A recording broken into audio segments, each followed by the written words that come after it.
Right now, I'm assuming everyone is watching the screen, so I'm gonna just take this moment to say hello to everybody. So, yeah, hello. So in this presentation, I chose damming, fishing, flooding, and agriculture as the topic we're going to discuss about. So without further ado, let's get this started.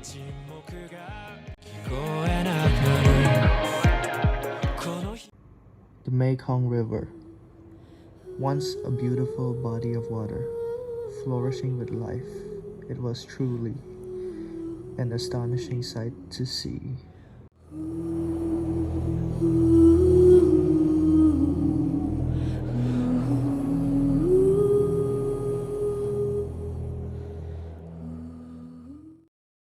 But then, the humans came along.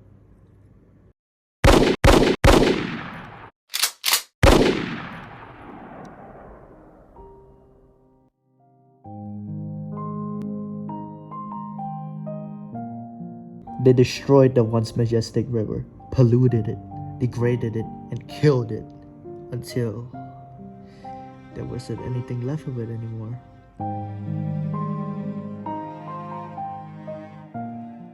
And that is why I am here, to explain how we humans deflourished the river, how we destroyed it from everything it was worth, and how our greed costed us greatly.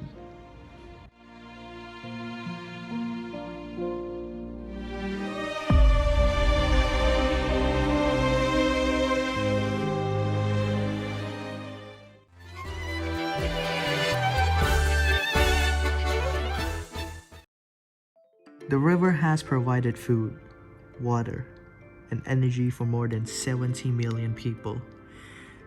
It has placed third for the world's most diverse fish population, with over 1,200 species of fish, and home to millions upon millions of marine life.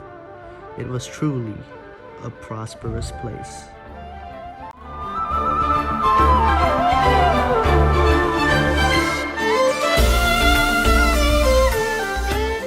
But even with that in mind, the greed of humans knows no bound. We fished, we killed, we sold every life that the river has to offer, with a total fish catch of 2.3 million tons and 11 billion US dollars per year. The Mekong River has been under fire from the unimaginable amount of fisheries that is happening every year.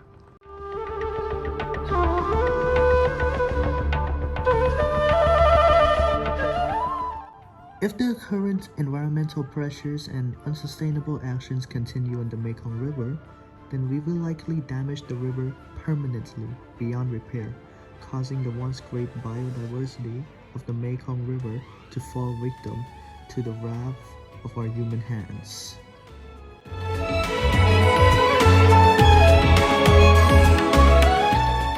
In my perspective, I suggest that we stop, we pause, and we regroup with one another to form a plan, because this is serious. This is an issue that can't be easily resolved overnight. We must cut back on overfishing to avoid any further damage to the Mekong River.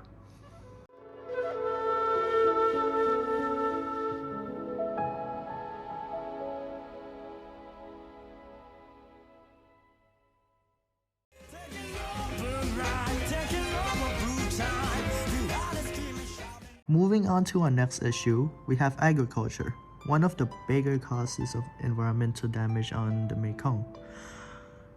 Agriculture is a major economic sector in the lower Mekong River basin, more commonly known as LMB, since it supports the lives of over 65 million people living by the Mekong River.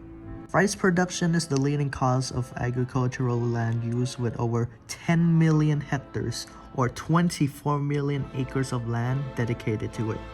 It has led to deforestation, degradation of land, and changes in water allocation, which can affect hydrology, sediment transportation, and other sectors like fisheries and navigation. From the environmental standpoint, agriculture would be categorized as a negative cause, which could stretch concerns into many other areas that are connected to it, such as the ones that we have listed.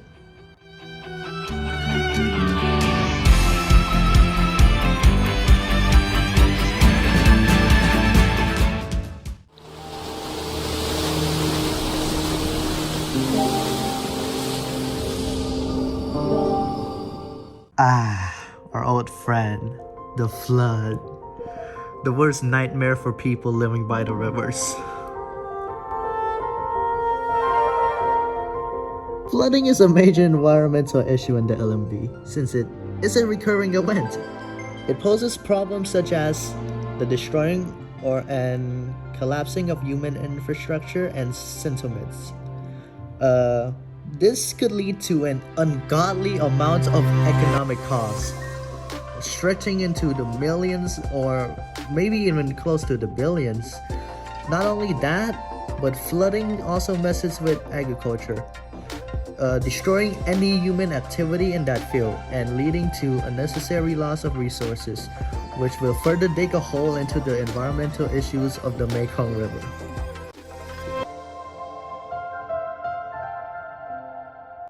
From the economic perspective, well, you could say that they're probably screaming right now about how much money they're losing to the unimaginable amount of floods happening. The government is spending way too much cash on building infrastructures.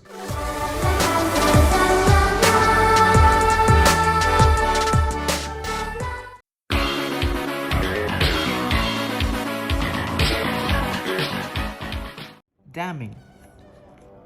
It is no question the biggest issue on this list. It has influenced many other issues on this list, including the ones we've listed.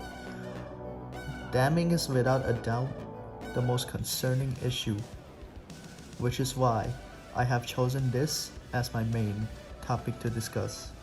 And I hope this presentation will help all of you understand just how serious this is. And I hope this will inspire all of you to go help this cause.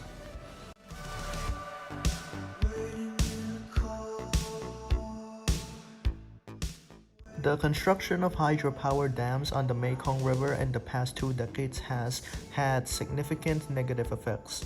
These dams have disrupted the natural flow of the river, leading to unseasonable floodings and droughts, reduced water levels in the dry season, and a decrease in sediment carried by the river.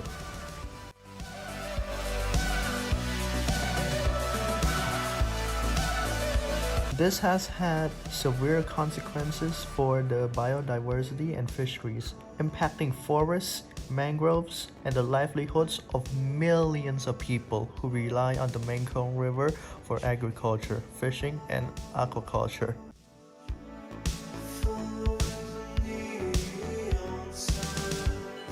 In addition to ecological impacts, the increasing effects of hydropower dams on the Mekong River are further heightened by climate change and a lack of cross-border communication.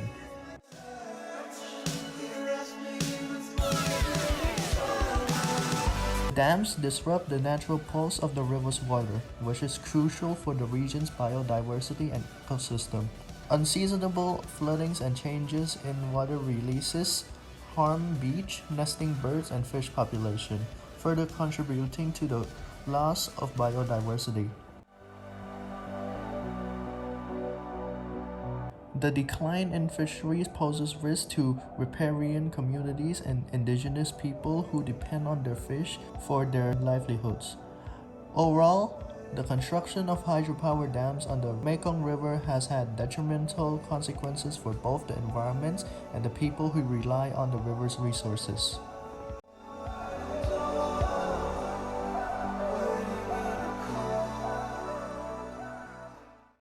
From an economic standpoint, damming in the Mekong River gives us possibility for hydropower generation, economic development, revenue generation, and agricultural support. It can provide clean, and renewable energy sources, stimulate job creation, attract industries, and improve irrigation for agriculture. So in short, the government be making hella stats from these dams. Although the same can't be said for almost all the other Southeast Asian countries.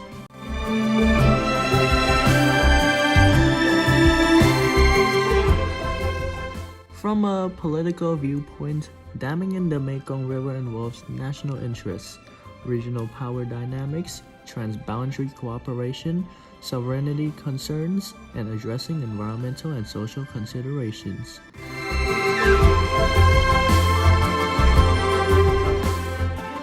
Countries along the river have different priorities, with some prioritizing energy security and economic development through dam constructions, while downstream in the LMB, nations express concerns about water security and potential impacts.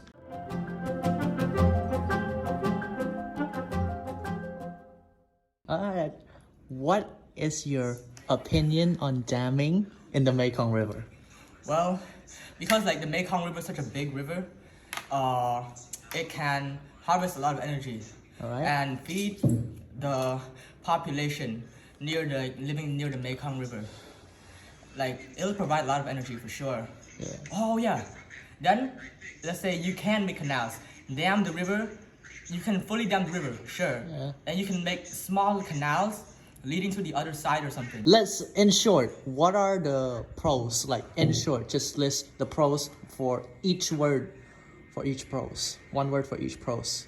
Well, energy, of course. It can the dam can harvest lots of energy. Then it can also probably provide a lot of food as well, cause all the fishes will be guided like in one spot. I believe. I'm not like an expert on that topic. You list all the pros right now. What about the cons? You know, There's like more cons, but then those way cons, more. Yeah. Well, I've got one in mind, but I believe there's a lot more cons. So what do you have in mind right now? So I haven't the thing I have in mind right now. That dam can of course affect how marine animals move around, how they breed. Yeah, very well. On how they breed. I think like fishes usually need to like migrate to like a denser place, a place with like mangroves and such, in order to lay their eggs and protect them from predators. And let's say that dam is built like in between the mangroves and all like the main population of the fish. Right. And then if that is blocked off, then of course it's gonna affect the population of like all of the marine animals living in there, especially the fish. If it affects that, that dam will affect the population of the fish. And then if it affects the breeding cycle of the fish, then there will be like a lot less fish to come by, and of course a lot less food for humans as well. And fish are a main play a really important role in maintaining the delicate ecosystem of the Mekong River. The biodiversity. Yeah, exactly. Okay. If you cut that off, then of course biodiversity lost. So last question. Does your mom know you're gay? There are many solutions to this issue, but the one that caught my eye the most has got to be the rubber dams. The rubber dams provide a sustainable and eco-friendly alternative to normal concrete dams, with little environmental impact during construction and removal. They remove the need for costly dam foundations and earthworks.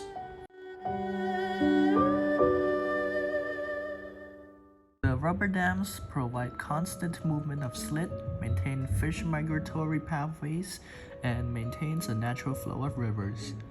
Rubber dams are a promising way to manage water resources while also minimizing environmental impacts. They also aid in development in the Mekong region because of their detachable and flexible nature.